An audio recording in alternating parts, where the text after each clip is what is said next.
Welcome to the first ever episode of Busy at Work. I am so excited to be on this journey together, sharing a little bit about what I've learned in the cannabis industry over the last 5 years and in marketing over almost 10 years now. I have gained stupid amounts of experience in what it takes to run a successful and diversified marketing program in gray area markets and highly regulated industries. And because of the nature of this business, I didn't always share what I was doing. I didn't always publicize this journey. I really only started sharing this side of my life about 3 years ago. And as soon as I posted, the most frequently asked question I've gotten is how I entered the cannabis industry. And it's been a pretty wild journey. I was diagnosed with endometriosis around 2015, and I had always been into cannabis. I had always smoked in college, but I had a particular attraction to it. I noticed that I could go on runs, I could eat, and it especially helped me manage my chronic pain that I was dealing with. With endometriosis, it is almost impossible to get diagnosed. It took me about 10 years, and I had to go into emergency surgery, and I wasn't really given a treatment plan. You're just kind of left to figure things out. And so for me, what I figured out is that cannabis was my medicine. It was my miracle. I really hated taking opioids after my surgery. I hated how I felt, and I just wanted something that was more natural. And I had cannabis. I couldn't believe what that did for me. It was incredible. I could function. I could do things in my day and not feel like I was dying. And I knew that people needed access to this. I started going down a web of information for medical cannabis and the reasons behind it. And and this was 4, 5, 6 years ago now. So imagine looking for resources at that time. It was still really, really bare, and you had to really dig for it. And I thought to myself, wow, like, women need this. People who menstruate especially need this. There are so many people who could benefit from this plant, and it is so inaccessible. And where it is accessible, it's not affordable. And there's people still in prison for it. There is so much work to be done here. And at the time, I was living in DC. I was running my own kind of agency.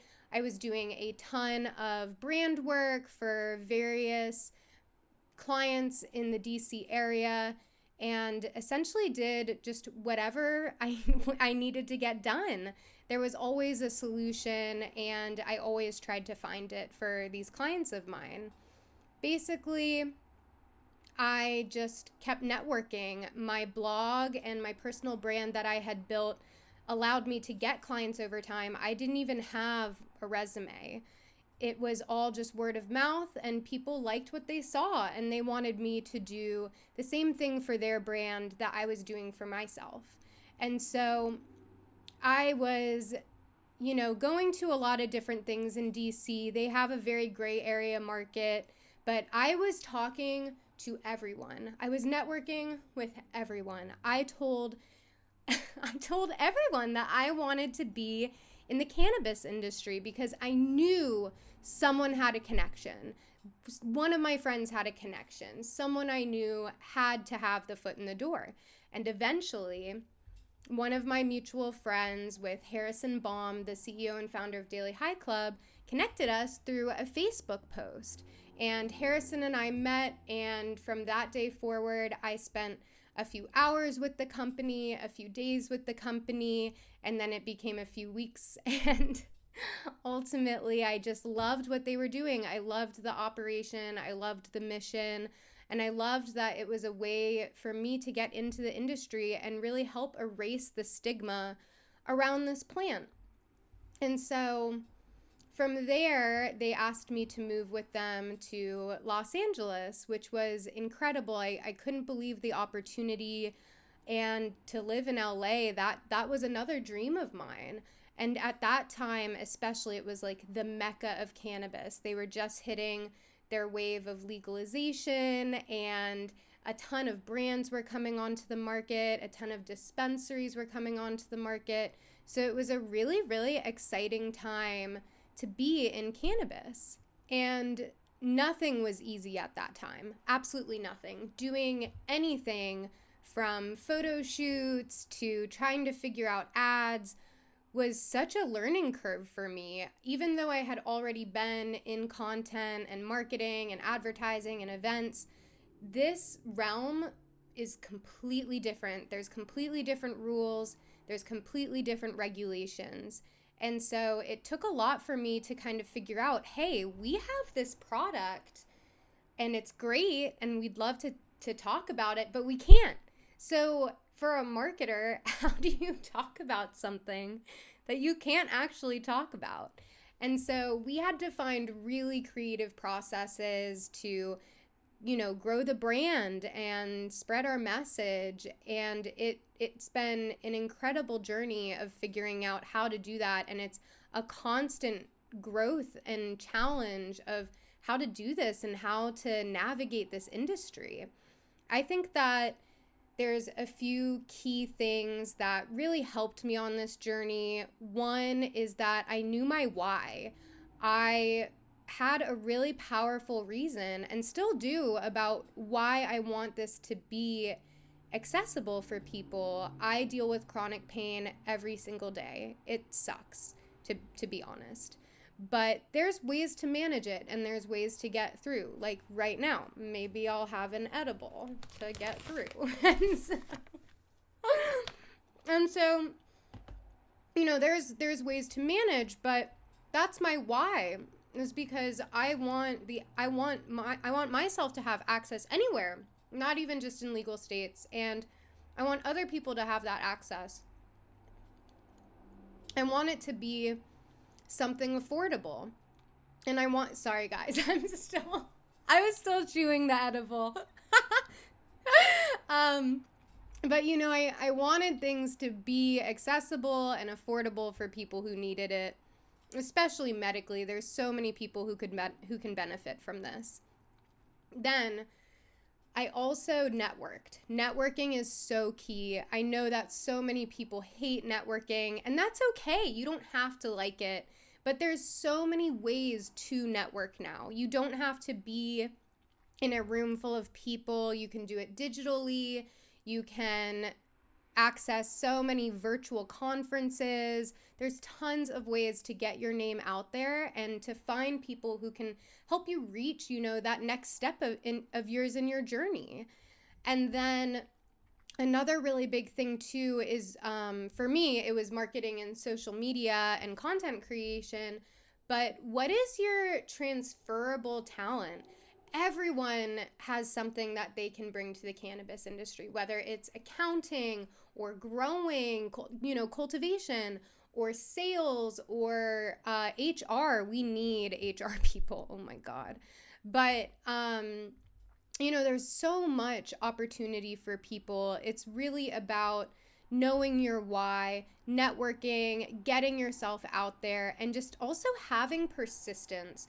This is not an easy industry to be in. If you are just looking over and thinking, wow, like all these people are making so much money. First off, they're not making so much money. There is so much work to be done here. And there has to just be more of a reason for it, because you're going to deal with a ton of bullshit. It's going to be hard. And some days you're going to wonder why you're doing what you're doing. And so you need a really powerful reason to wake up every day and enter this industry and push it forward. It's hard work. If you're ready to jump into the industry and have passion to be here, there's a ton of resources for you, especially for jobs and brands that are hiring, whether it be national or locally within your state. I absolutely recommend a website called Force Brands. They are amazing and have so many different job listings within the cannabis industry. They also work with food brands and restaurants, so there's a wide variety of jobs that they list. Also, there are tons of news sources, whether you're into stocks, marketing, just general business news, what's happening internationally. I even wrote down a ton of the resources. So there's Weed Week, there's Benzinga. If you're active on Instagram, there is an account called Beard Brothers Farms, and they have incredible news sources and things that they post free, like I think multiple times a day. And it really keeps you in the know of what's happening in the industry and just puts a pulse on it for you. Then there's also Marijuana Moment. They're great. Green Market Report is also amazing, especially if you're looking more toward the stock side and investor side. I also highly recommend Leafly too, of course, and Herb. They are really good resources. And classic High Times, they also still do tons of really good news and are really good at just keeping people in the know of what's happening in our world. If you're also looking for more analytics and things within the industry that you can use, I heavily recommend BDS Analytics and Brightfield. They will definitely help you out. There's also tons of other resources that I'm not even naming here. I'll definitely try to keep them updated for you, possibly on a blog on my website or something. But there's just a wealth of information now that has exploded over the last few years that can help you get to where you're going. So definitely reach out to people and network. Also, oh my God, so Clubhouse, if you're on it yet, has also been absolutely amazing for networking. Incredible. I started a room called How to Enter the Cannabis Industry on a Friday, Friday, December, I don't know, 18th or something. And it's still going. It's insane. It's crazy. And absolutely incredible moderators have come through, given tons of advice on all aspects of the industry. And so there are resources out there like that for you, even though there aren't a ton of in-person events right now. It's out there. You just have to look and get a little creative. So thank you all for hanging out, and thanks for being here. Thanks for sticking around for this first episode. And I can't wait to get some questions about, entering the cannabis industry and hearing other stories about how you got into the cannabis industry. Definitely share them with me, and maybe I'll have you on another episode of Busy at Work to discuss how you got here and what you're doing and what you're working on. I would love that. But thank you so much. Thanks for tuning in.